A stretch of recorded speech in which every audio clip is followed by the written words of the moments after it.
اللهم صل على النبي. مفيش عشرايه عشرينية. اي موظف مهما كان راضي عن مرتبه دلوقتي بالكتير بعد 6 شهور هيفكر ان هو محتاج زياده. يعني لو دخلت اي شركه هتلاقي 90% من الموظفين مش راضيين عن مرتباتهم. وعشان كده الكومبنسيشن اند بنفيتس واحده من اهم الفانكشنز في الشركات. امال يعني انا مديك فوق نفحتك نفحه تانية ليه؟ انت هتزلنا ولا ايه يا عم مزاجان؟ نيجي بقى للموظف نفسه، بيتعامل ازاي وهو مش راضي عن مرتبه؟ طبعا بياخد طريق من 3، يا بيدور على وظيفه براتب احسن، بيضغط عشان خاطر يزيد مرتبه، او بيقضيها على قد فلوسه. العفو يا عم، ما انت بتغني بفلوسك.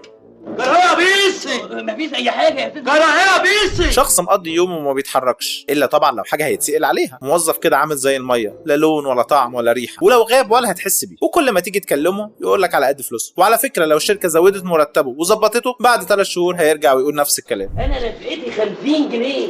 تكونش فاكر نفسك جراح وانا مش واخد بالي. جرى يا بيسي، جرى يا بيسي. وده لانه اتعود على التنبله، ودي الشماعه اللي بيرمي عليها تقصير. حاول على قد ما تقدر تبعد عن الزبون ده لانه معدي جدا.